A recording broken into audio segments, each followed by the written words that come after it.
Morning after I arrived in Cape Cod to start my 3-day little holiday, I was stung by a wasp. And of course, now I have to carry an EpiPen. And believe it or not, just a few hours ago, 3 hours ago, I was stung by my second wasp. That's why I'm not in Cape Cod today. It was like I had packed, and my mom and I were getting ready to go. And the last thing to do was to close the door. And that's when I felt the wasp right here. It's like, oh no, there goes my last Cape Cod retreat. So here I am. Thank goodness for the EpiPen. I think it saved my life. Um,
Sounds like a flight of the bumblebee. yes. So the story about that is I had the flight of the bumblebee buzzing in my head like an earworm. I mean, that's the truth. Right after I got stung, and I couldn't get rid of it. And I thought, as usual, to get rid of a piece of music, either I have to record it or I have to write it down. So I decided, let me write down an easy version on the ukulele and then add my own twist to it. That's my way to get rid of it, right? We're plagued by earworms. Raise your hand if you're also plagued by earworms, something that But sticks Anne, to I'm so you. impressed that you got stung by a wasp. You wrote this piece and you have a colored cover for it already.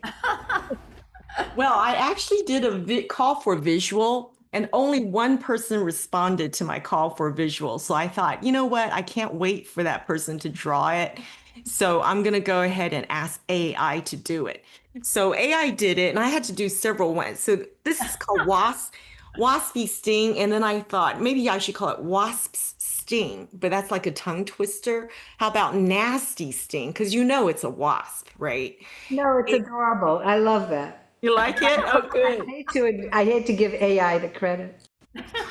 Well, I didn't only do that. And this is something I thought, then the very next morning, I thought this piece isn't easy to play. I mean, Tony could play it, but it's like, it's full of, first of all, it's chromatic. Yeah, chromatic scale. Secondly, there's lots of left hand. You can't really see his left hand here, but, there's a lot of this hammering on. And at the very end, there's a slide, like, right? Did everybody see that? So let's do it for now. So play the G string, and then no, play the C string. We're gonna put our index finger on the first fret, and I'm gonna pluck it so it's a C sharp. And after I pluck it, immediately slide it toward the sound hole. All right, so I'm gonna count to 3, and we're gonna use our right thumb to pluck it. And as soon as we pluck it, we're going to slide it here, right? 1, 2, 3. Okay, do it again. 1, 2, 3. All right.